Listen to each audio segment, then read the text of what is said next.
Good evening, ladies and gentlemen, and everybody else that is joining us. As we see participants just coming through to the webinar, we're going to be starting shortly. If you can hear me and you can see me as well as the great Steve McManaman, can I just ask one or two people just to raise their hands so that we know the sound and everything is working on everyone's side? Fantastic. We've got a lot of hands raised, which means a lot of people can hear us. Okay. This is going to be great. So with that said and done, let me just firstly say good morning, good afternoon, and good evening to everybody around the world. It's been quite impressive that we have so many people from different countries on this webinar. So thank you very, very much for joining us. My name is Ridwan Mullah, and I'll be chatting to the legendary midfielder from Liverpool Football Club, Steve McManaman. But before we dive into that, just quick house rules. So we're going to be doing a very nice interview with Steve. After that, what we will do is we will be doing some question and answer sessions. I am going to ask everybody, if you don't mind, you can keep your question and answer sessions to the end, or if you really and truly feel you want to type it out now, you can type a question and answer out now, sorry, a question out now, and we will get to that at the end. We obviously not going to be able to get through everybody's questions, but we will try and select a few that we can answer, and we'll then take it from there. Okay. So before we kick off with this, I need to thank ThinkMarkets. They are the ones who have brought this amazing opportunity to everybody so that we can interview Steve McManaman today. ThinkMarkets, you can trade the world with them, and they're also the official global trading partner of Liverpool Football Club. Okay. So Steve McManaman, just before we get started, everybody, is something I just want you all to know. I'm very nervous at this moment. I've done hundreds of webinars and presentations and the likes, but I'm very nervous because this is somebody who I've been watching on TV my whole life, win trophies, play amazing soccer. It's actually just something which I can't believe I'm actually doing today. So it is an amazing opportunity for me, believe it or not, to get to meet somebody like Steve. But Steve, welcome, and thank you so much for joining ThinkMarkets today. Thank you very much. It's lovely to be here, and it's a pleasure to speak to you and all the rest of your participants who are on the line. Oh, great. So for those of you that are sitting on this call who don't know who Steve McManaman is, and I'll be very worried if you don't know who he is, I decided to do a nice little intro of the man. Steve McManaman actually grew up, and many don't know this, but you actually grew up as an Everton supporter. But obviously, somewhere along the lines, things in his head was changed, and he got back to normal and joined LFC in 1988 and made his first team debut in December 1990. He'd actually go on to become one of the best ever rated midfielders and wingers in the world. And he's obviously adored by every Liverpool fan that you can think of. We adore him for the skills that he had, his pace that he had. And for me, one of the most amazing things that was ever said about Steve McManaman was actually by Sir Alex Ferguson. He said the following, and I quote, "We lost the league title," and this was in 94-95 season, "at Anfield by not listening to the instructions about McManaman." So Steve, I think that's also one of the biggest compliments you could get. I mean, from somebody, yes, somebody obviously as Liverpool fans we hated, but one of the greatest managers ever. Yes, he was always complimentary about me, Sir Alex Ferguson, and that was, it's a very nice thing. They once had a documentary as well where he said nice things about me or expletives about me in the dressing room, but it was certainly a backhanded compliment, and it was, they had a wonderful team in the 90s, Manchester United, as we all know. So yes, I've met Sir Alex after he retired, and it's always nice to catch up with him. Yeah. Oh no, fantastic. But tell us something. What is it like actually playing for Liverpool? I mean, you started at a very, very young age. What is it actually like? As you can imagine, it's fantastic. It's wonderful when you make your debut, when you run out at Anfield in front of, back then it would have been 45,000 fans. Now it's 54, and it's going to be nearly 60, over 60 once the renovations are finished. It's a wonderful thing. I I was born 15-minute walk from Anfield, 10-minute walk from Goodison. So you always dreamt of playing football and playing at one of those stadiums. When I was a fan, I used to go to the stadiums and watch the football. So to actually go out and do it in front of them and hear people cheering your name and know that your friends and know that your family are watching, it was an incredible experience. Really, really proud moment for me. Now I can only imagine. Wow, I've never ever been to Anfield, but I can just imagine. Oh, I mean, we just hear we hear the noise and the likes through the TV, and especially when you hear the anthem being sung, it you get goosebumps even all the way down here in South Africa. It's amazing. The one thing I've always found when it comes to soccer, I mean, it's very much like what we do in trading and investing. You've got to have that support behind you. And that is critical to the success of any, soccer player and soccer team. What did you think? I mean, and even today, what do you think makes really and truly that good teammate and captain that helps you? What are the qualities there? Yeah, well, I think probably like your workplace, there's every individual is different. There's some people who are quiet, some people who are crazy, some people who are very confident, some people who are shy. And I think that collective responsibility just molds you into what you become. I think when you look at Liverpool now, the football team, you can see the manager. The manager is a great leader. He's very loving towards people. You see, he puts his arm around people. Other people, he may not need that. Other people, he may just shout and scream at. And I think having that ability to know what each person who you work with are like, and you be able to see what they're like in the dressing room, and whether to help them or whether to stay away from them. And I think the fact that you have so many different individuals who all complement each other, I think that really helps. And Liverpool at this moment in time, whenever they buy players, they do their homework. They know what kind of person they're getting. They know what kind of characteristics he has. And that really helps now getting into the team and achieving what they're achieving at this moment in time. Yeah, no, I think, that you just said it brilliantly. I mean, it's something I look at every single time as well. I mean, you look at players out there, and if they need that support, there's always somebody there. And especially, like you say, from the manager, it's amazing. Yeah. It's just incredible the support that they get. I mean, somebody once told me is that, you guys have what's so special about Jordan Henderson? And, he doesn't have the skills, the skills that some of the other great players have. And I always say to them, he's not there to be the greatest skilled player. He's there to lead a team. Correct. And that's really and truly amazing the way he does that. He really and truly is always vocal.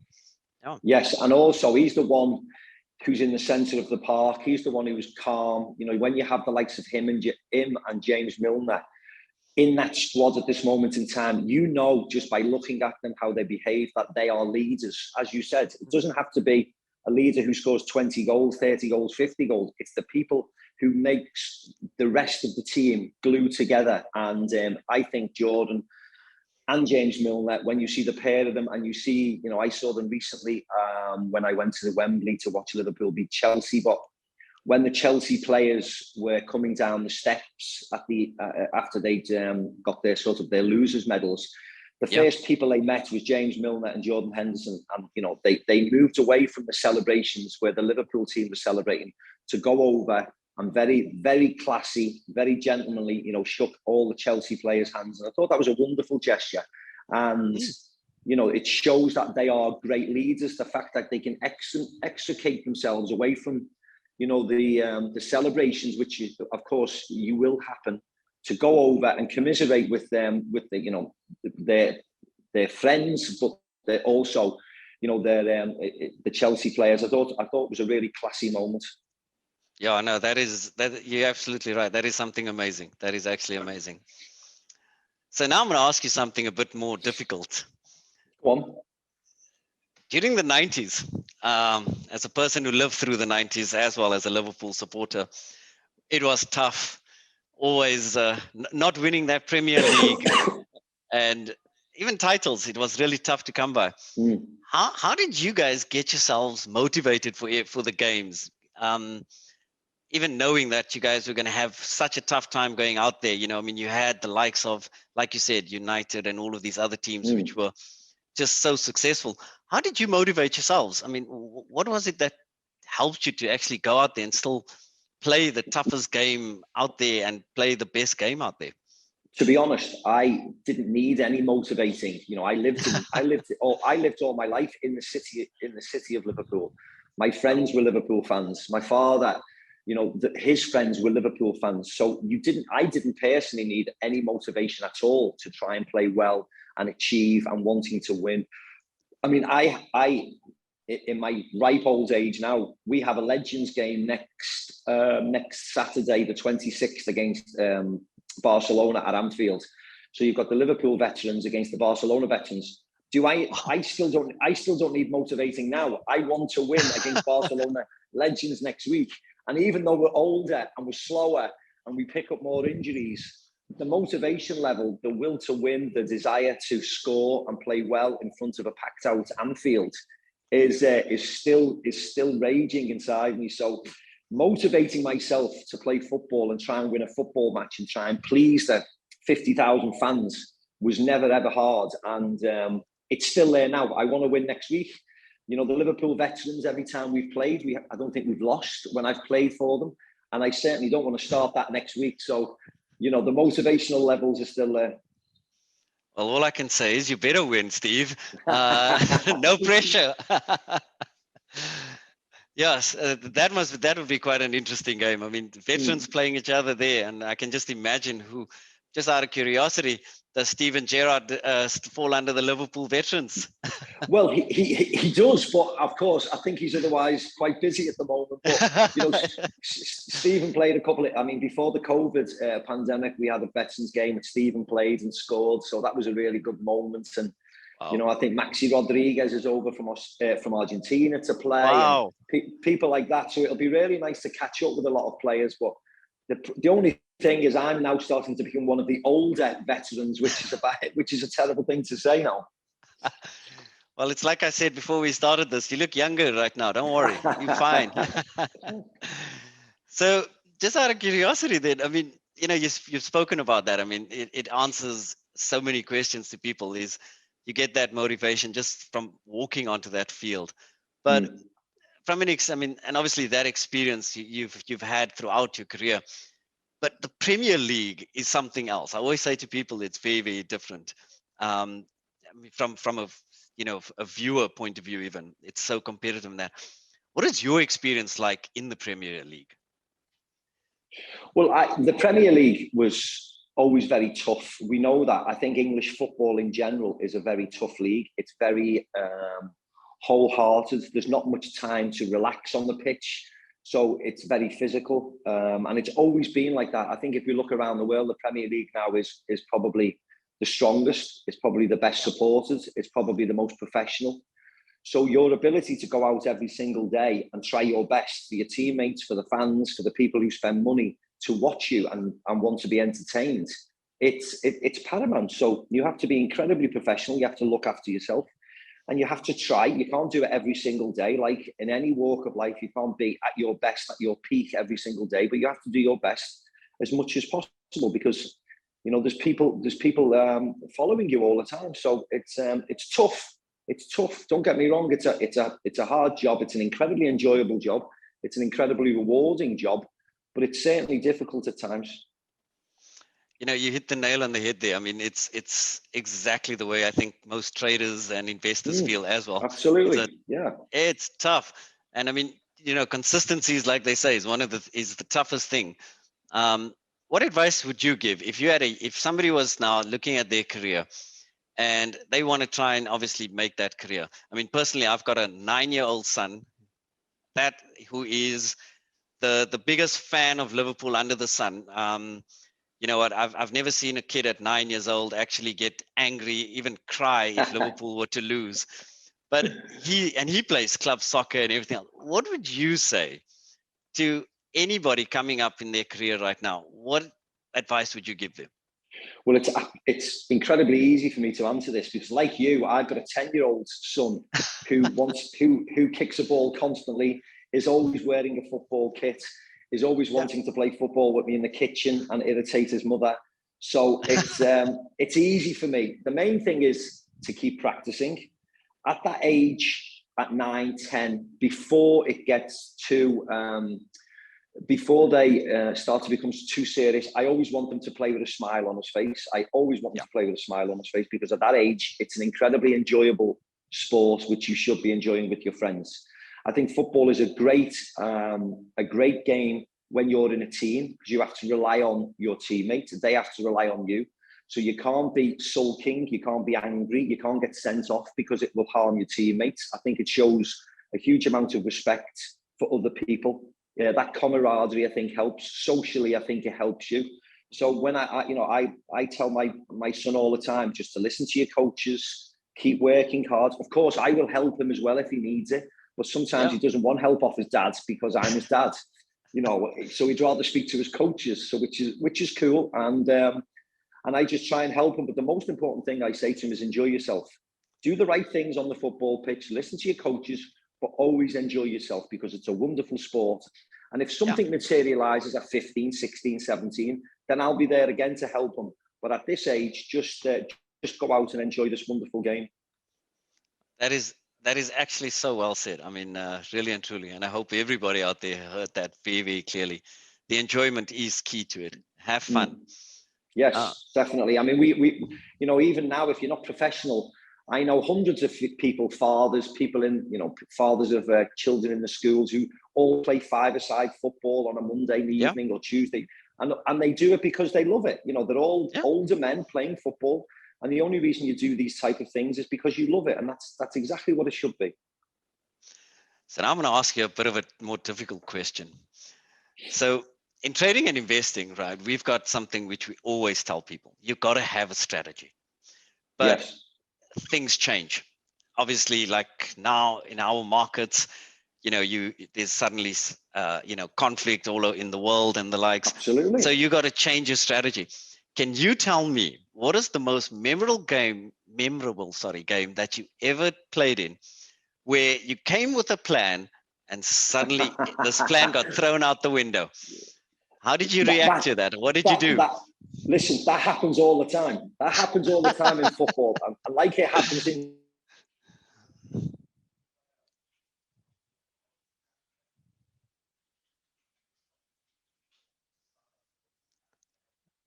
We seem to have just lost Steve there, but...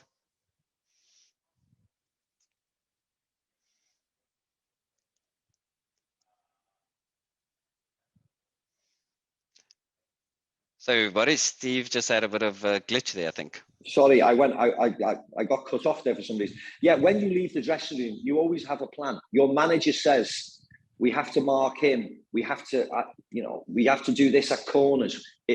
And then if you concede the goal in the first minute, 2 minutes, 3 minutes, which happens, everything is in disarray, and then you have to organize it for yourself. So this happens all the time.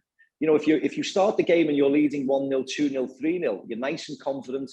Everything rolls on as normal. If you're 2-0 down, if you're playing an FA Cup final, you're playing a League Cup final, and the nerves are and you're not playing well because of the nerves, you have to get on top of it, and you have to change your mind, and you have to change what you're going to do. And sometimes games become difficult. Sometimes the other team are better than you. Sometimes you're under pressure. And it's that collective responsibility of saying, look, boys, we're struggling at the moment. X is not playing well. We need to help him. Let's come tight. Let's get back, and let's just sit tight for 10, 15 minutes. And then we'll start to grow into this game again. So your strategies are changing constantly on a football pit field, because you need to score a goal. And if the other team scores before you, and the crowd starts singing or the crowd start booing if you're away from home, the atmosphere changes. So your strategy is constantly changing on a football field, and your decision-making is constantly changing on a football field. So, I mean, that is so well said. I mean, every single time you look at it, every single game, like you said, from the outset, you have a plan, but things have to change and you've got to adjust. But that's true. The one thing I wanted to ask you something is, obviously, when it comes to, like we say in trading, discipline, discipline, discipline, always be disciplined. How did you as a soccer player maintain discipline? Because I mean, today, even we see soccer players always talking about, diets and all of these type of things, keeping fit. And, You know, there's a lot of discipline involved. How did you manage that? How did you actually keep yourself disciplined, down to earth, those type of things? I was quite fortunate, really, because I had the physique where, you know, I very rarely put on a lot of weight, and I think that's just good genetics. I think I got it from my father, so I was fortunate. So I could eat and drink relatively freely without knowing that I was going to put on weight. But I think when you are a footballer, like in any walk of life, you want to turn up for work feeling in the best condition possible. You don't want to turn up with a hangover because it could affect your decision making. You don't want to turn up, you know, if you're a nurse, you don't want to turn up, you know, feeling lousy because you're looking after patients and you won't be doing your best job. Likewise in your business, likewise in mine. You turn up if you can, of course, because you had to use your physique and your fitness levels as a footballer. You turned up as fit as you possibly could. Therefore, you try to, you know, you wouldn't be getting as many injuries as possible. And it was easy for me because I was always a good runner as well when I was younger. So I was physically always very fit. So it was just a case of training. I would just be topping myself up every day. And then, of course, you know, you had to eat and drink whatever you could. The dietitians would help you in that respect or things like that. And I knew that if I had a game on a Saturday, you know, I wouldn't be going to restaurants. I wouldn't be drinking on a Thursday, on a Friday. You know, your body had to be clean and it'd just be water and things like that. So you were always preparing for the next game. So if it was on a Saturday, I knew days before, right, this is what I have to do to get to the highest level on a Saturday. And that was always the case. I've always wondered that. I mean, it's something, you know, which I always look at and I think to myself, because on the 2nd of January, without fail, there's Premier League games. And I mean, it was just New Year's. How you guys walk out on a pitch on the 2nd of January? I mean, is there just no New Year's Eve celebrations that happen? Or? That's completely it. Because as you know as well, there's always Boxing Day games. 26th of December is an incredibly important day in English Premier League football. So Christmas Day would consist of, you get up, you go training, you come back, you know, you might do your presents. Sometimes if you had an away game on Boxing Day, which was a lot when I played for Liverpool, we'd go home, we'd have a bit of lunch with the family on Christmas Day, and then on Christmas Day evening, the 25th, we'd get on a coach and we'd travel to London or we'd travel to Newcastle or we'd travel somewhere because we had a game on Boxing Day. So you had to be very strict in your regime. And that was part of taking part in, you know, in the wonderful job of being a professional footballer. So I had no qualms with missing a lot of Christmas days or a lot of parties or a lot of whatever because I was playing football, because I just thought I was the luckiest person alive. I can honestly tell you that you are. You got to play for Liverpool. I mean, correct. Does it get any better than that? Doesn't get any better than that. Now, the one thing is, I mean, football players, careers, you know, a lot of people talk about this. Careers are never, it's not a very long career. You know, you've got 15 years, unless you're James Milner and the likes, which can just last. I don't know, maybe when he's 50, he'll retire. But how did you plan for life after soccer? And what advice would you give to, if you had to be able to speak to a person right now who's just starting out their career in soccer, what would you say to them? How should they plan for life after soccer?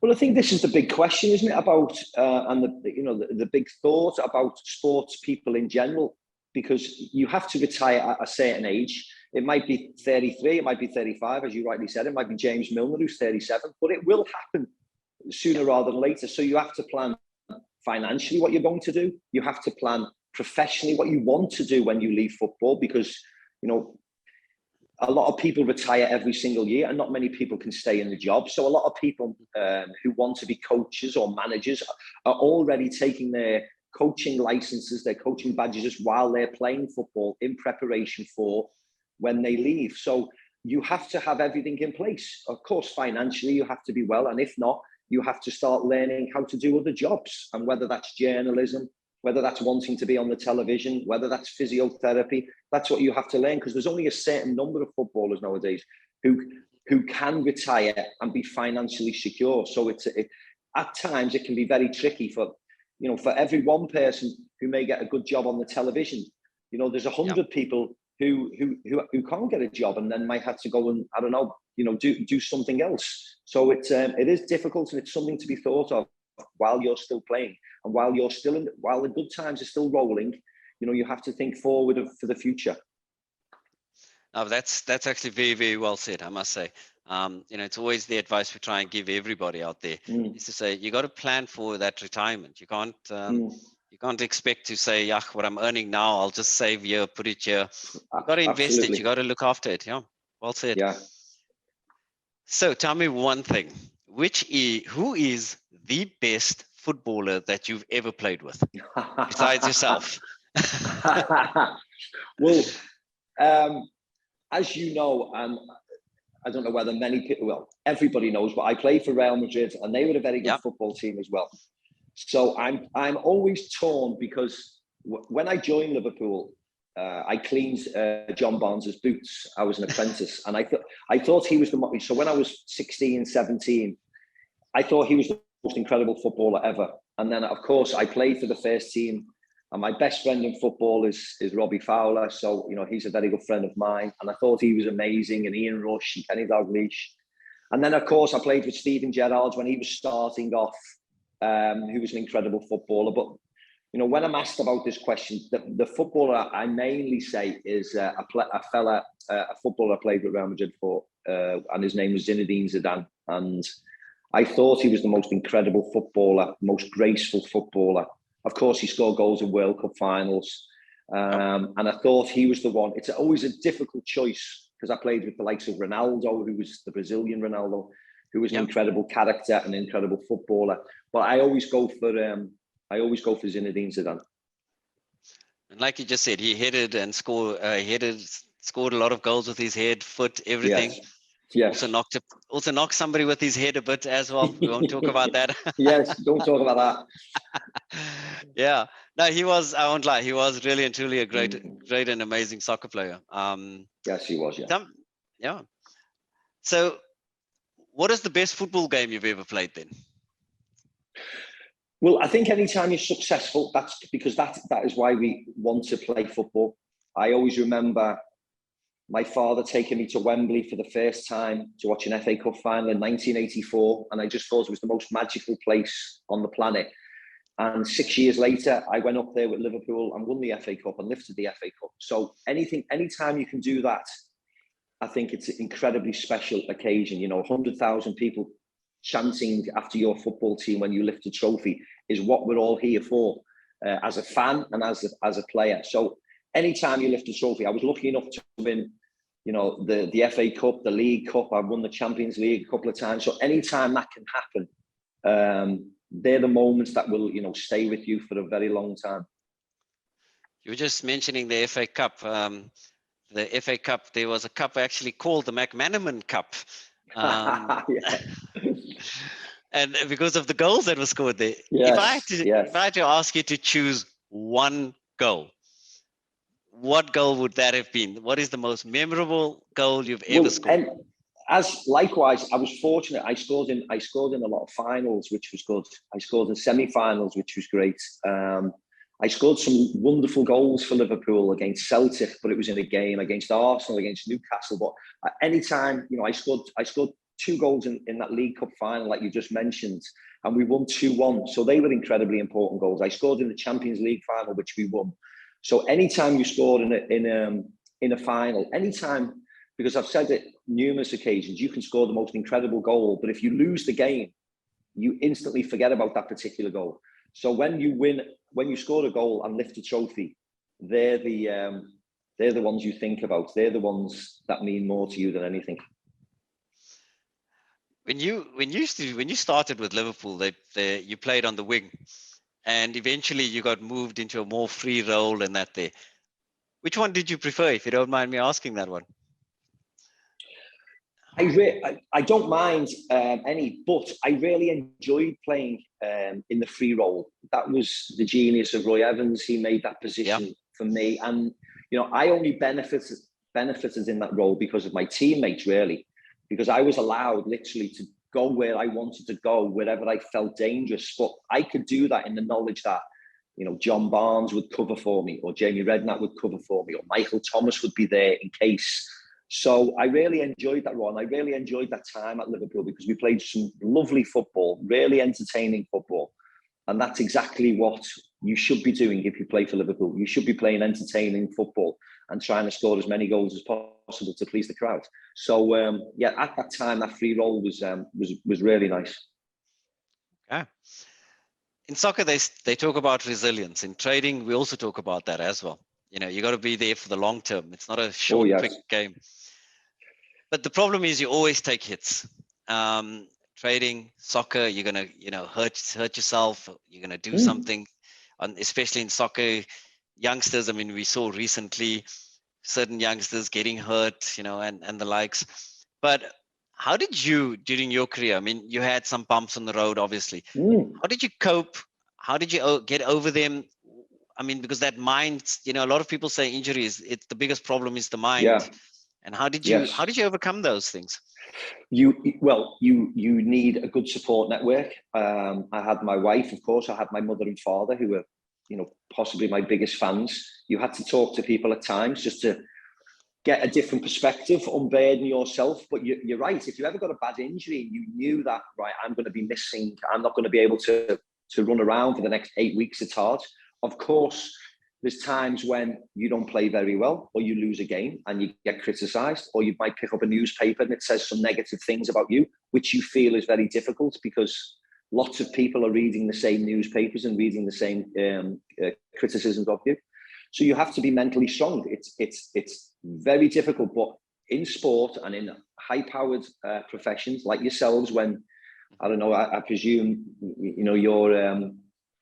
you're moving money around and you've got people's money to trust, and you're trying to make them money, and of course you can't make money all the time, but you're losing money. It becomes very difficult, and you just have to battle through it. You just have to work hard. You know what the best strategy is to get out of this, and you have to keep on moving forward. But I think it's always really good to talk to people as well, because anytime you can unburden that little bit of stress that you have, or get somebody's opinion, and you can take it on board, whether you act on it or whether you don't, but at least it's good to get some opinions, and you go, okay, yeah, or the manager can say, listen, I think it will help you if you do this a little bit better, or this a little bit better. I think that all helps, and that's great. That's the great thing about being in a team. You've got 20 other people, 30 other people to ask advice and to rely on and to lean on them through hard times, because they will lean on you through their hard times. Very well said. Really and truly very, very well said. Thank you. So, like you said earlier, when we started this year, you saying you're looking old and the likes, but I said you're still a bit young. But obviously, from a youngster, as you got older, the skill changes. You've got to then change the way you play and the likes. What did you do? How did you manage that? I mean, just to manage because I remember, for me, I still remember Steve McManaman just running down the wing. So they sing that song for someone else now, but you were the original guy, just running like you wouldn't believe. How did you, as you got older now, obviously the pace wasn't there and the likes, how did you adjust? What did you do? What did you change in your game? Well, your speed of thought in your brain has to adjust. Your movement of your body has to adjust, because, as you said, the more injuries you pick up, sometimes you get injuries in your legs or whatever, you might lose half a yard of speed. And when that happens, it's hard. So then you have to start adapting elsewhere. And whether it's, I was a type of player who liked to dribble past people, and then, you move your shoulders to make people off guard. And you always have to start adjusting. And I think the good football players now, of course, the older they get, everybody loses that little bit of speed at times. But the fact that you have longevity means you can keep on playing. You spoke before about James Milner. James Milner at 17 is not the same James Milner at 37. Yes, he's probably a little bit slower, but wow, he's more experienced. He knows how to look after himself. He knows movements on the pitch where he should be and where he shouldn't be, so he doesn't get caught with the ball. I was watching Luka Modric from Real Madrid recently, and he's 37 in September. And I just thought to myself, wow, what a player he still is now. And he's very much a different player than he was when, we first saw him in the Premier League at Tottenham. And that's the thing. Good players adapt. Good players change. Good players become not better, but with experience, you learn how to achieve different things. Okay. So one more question, and then I'm going to hand over to our chief market analyst quickly. What's your knowledge of the markets? I have friends in the business, so that's about it. Of course, I follow the stock market, and you know when there's been a crash, and you know when there's been time to invest. Pre-COVID and things like that, you know, there's opportunities. But no, I'm certainly not an expert. I'm just a fan. Like people are. I'm just a fan, like people are fans of football. Like sit back and I watch other people do it. That's great. So you're a fan of mine. I love that. You're a fan of mine as much as I'm a fan of you. Absolutely. But don't stress. I'm going to hand it over quickly to our chief market analyst, Fawad Razak. Fawad, do you want to give us a nice quick update on how things are happening around the world and what's happening in the markets? Sure, I could do. Could I share my screen so that I can? Yes, please. I think you need to allow me to do that from your end. Just do it for you. Let me just check it, yeah? So while that's being done, sentiment in the markets have been driven almost entirely by the developments in Ukraine over the past couple of weeks or so. We've seen big moves in stocks, crude oil, and other commodities. Let me just share my screen to see if I can. Sorry, I still can't share my screen. Give me 1 second, Fawad. Yeah, I'm just gonna try and do that, yeah. So yeah, while you do that, the markets have been very eager to rise on any positive news from over there. And that's how the week started, with stocks rallying after Ukraine and Russian officials gave an upbeat assessment of the progress of talks. However, as I'll show you now, come on, there we go. There we go. Yay! Those hopes were dashed, and the market sold off, as you can see by this daily candle on the German DAX index, or if I show you the S&P 500 in the US, you can see that the market has sold off over the last couple of days, or continued to sell off over there. So yeah, it looks like there won't be any imminent peace deal between Russia and Ukraine after all. Russia has said that it will realize all its plans in Ukraine operation, adding that the operation would be complete on schedule. So unless we see another twist in the talks, risk appetite is likely to remain very low for a while yet, especially when you also consider the fact, or the potential, I should say, for Russia to default on its international debt. So that's something to keep an eye on. And also, you know, we've seen, as I mentioned, big moves in commodity prices. And here's a daily chart of gold. Previously, we saw gold rallying really aggressively towards its previous all-time high, which was hit in 2020 at just under 2075. We nearly got there a couple of days, last Monday it was, before gold sold off. So previously, investors were buying gold because of concerns over Ukraine and high levels of inflation.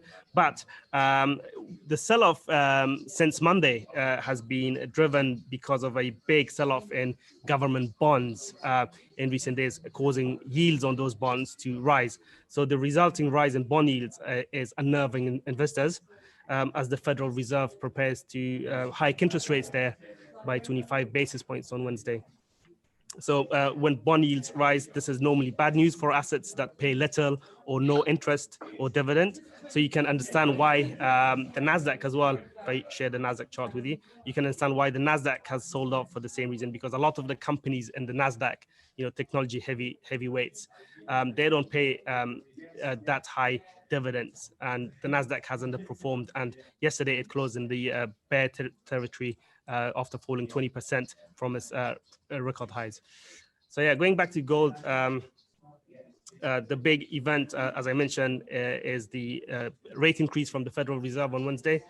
I don't think the situation in Ukraine is going to stop the Fed from starting its cycle of rate increases as it battles high levels of inflation in the US. Remember, inflation is rising across the world, not just in the US, and central banks are now they have to now raise interest rates, even if they don't want to, because of the situation in Ukraine, to battle high levels of inflation.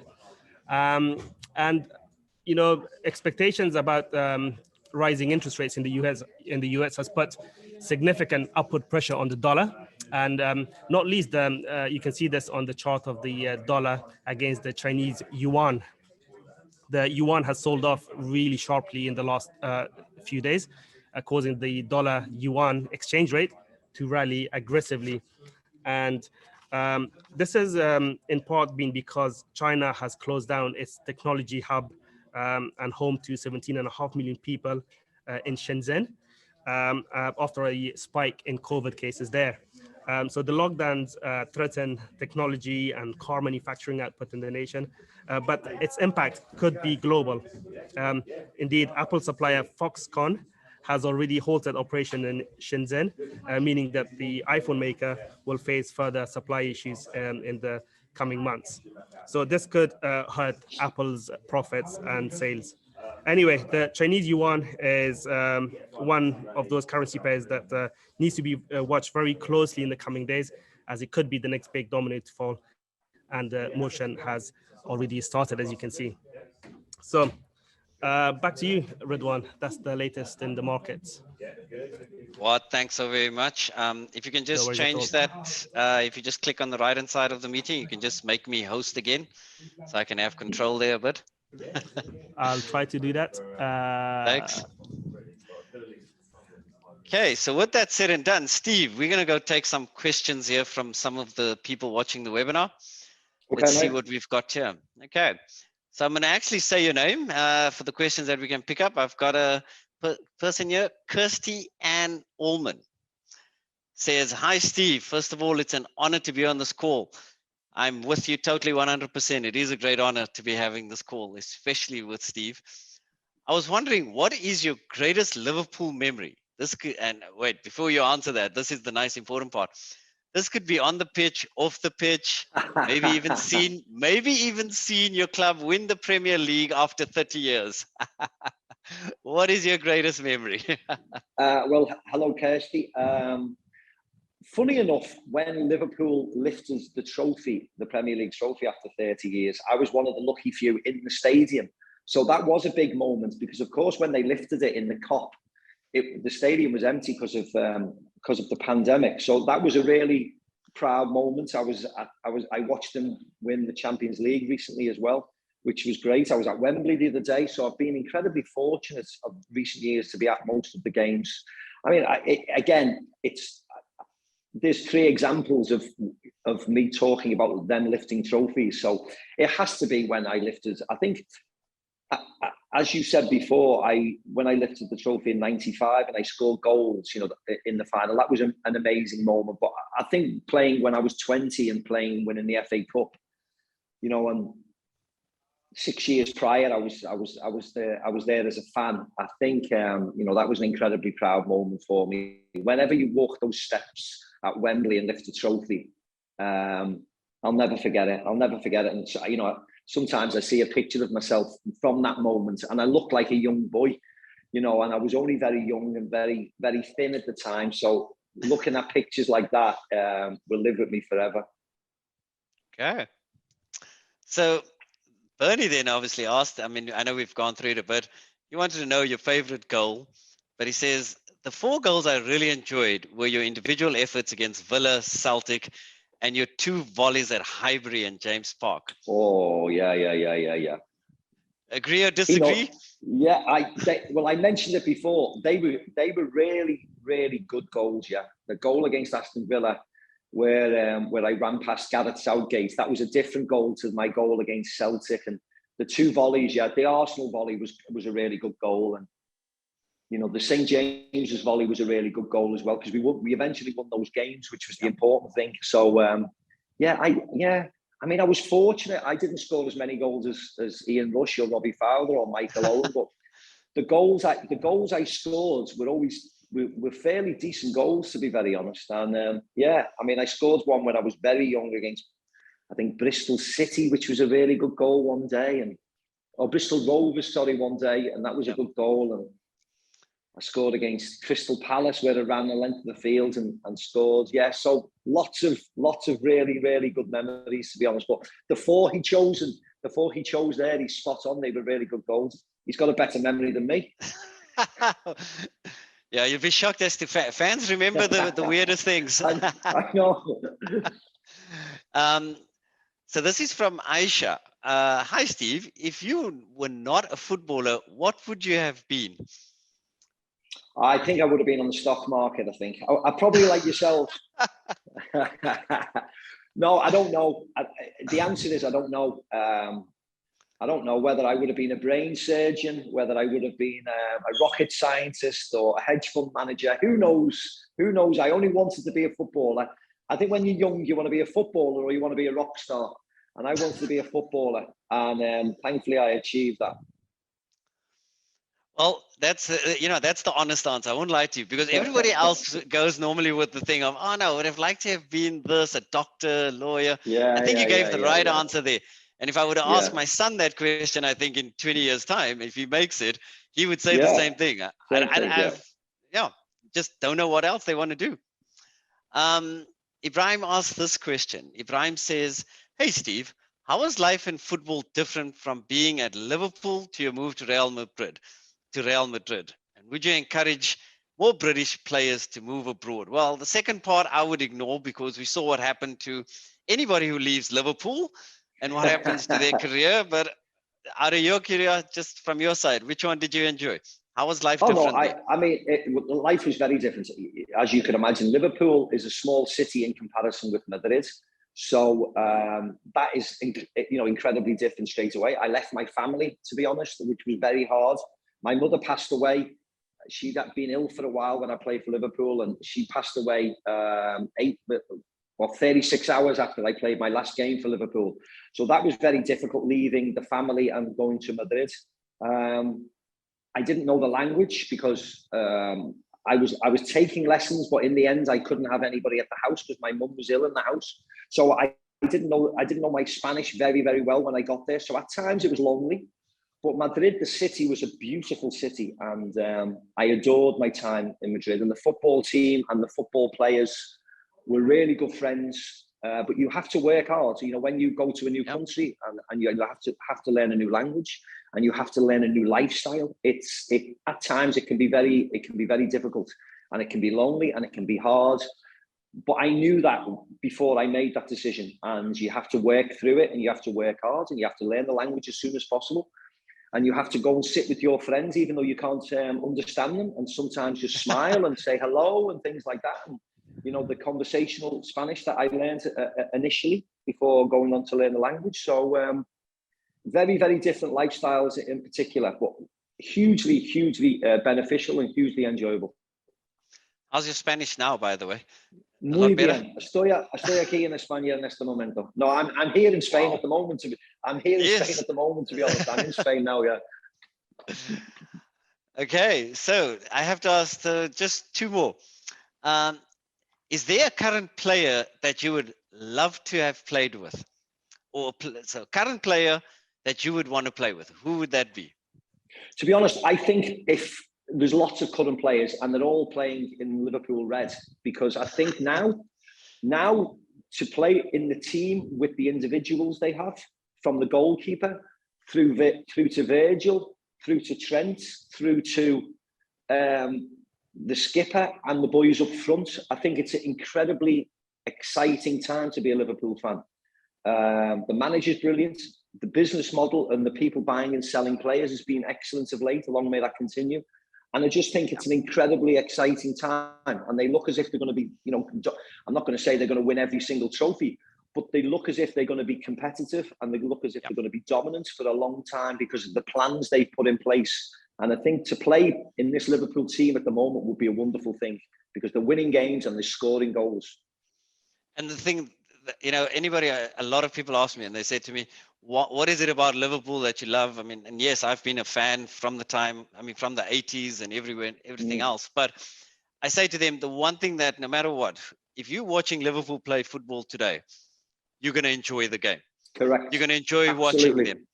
And whether they win or lose, whether they get I looked at the Leicester game, the other day. I was watching the highlights of it. Yes, and it wasn't the best of games or anything like that. But you could just see the way those players played, the way they tried, and the way everybody was trying to work together. It's actually just enjoyable to watch. Absolutely, and it's very important, I think, nowadays to enjoy the football. You know, it's an entertainment business, but apart from that, we know you're emotionally attached to your team.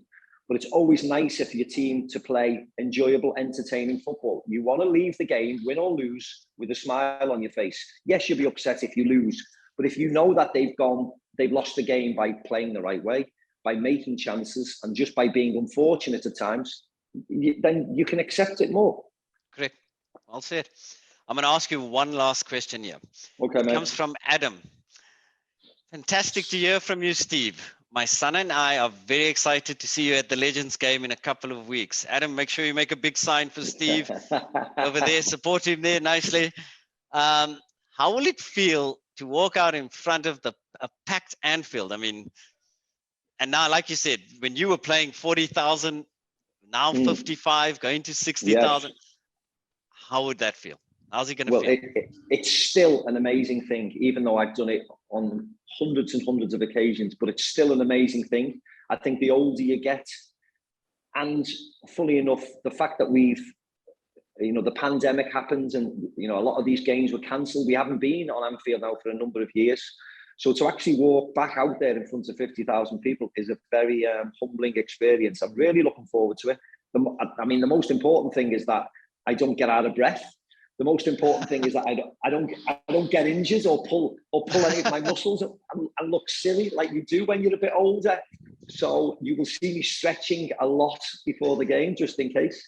But I can't wait, to be honest. I can't wait to see a lot of my teammates, my ex-teammates, who again, because of COVID and the lack of travel, we haven't been able to see each other. Patrick Berger, Vladimir Smaita, who I used to see a lot, but of course I haven't seen in a number of years now because of travel restrictions. So I'm really looking forward to seeing all the boys again, to be honest. More so than probably playing, but just to have a beer with them, ask how the families are, see how they've all been. And then the Barcelona team will come out and we'll try and beat them like we always do. Is there anybody that we should be that you're going to be concerned about from the Barcelona team? Is there anybody that you're going to man mark or take out? No, have to tackle. No. They have to worry about us. We don't worry about anyone. When you play for Liverpool, you don't worry about anybody. Well said. And you know what? That is the best statement I've ever heard. Well said. Steve, it has been an absolute pleasure of mine. Thank you so very much for joining. Everybody else listening as well, thank you so very much. But Steve McManaman, cheers, really... Thank you very much. And I'd like to say goodbye and have a lovely day to everybody who's on this call. One day, hopefully, I'll get to meet you. Take care, Steve. Cheers, mate. Bye-bye. Cheers, everybody. Bye-bye. Take care. Bye-bye.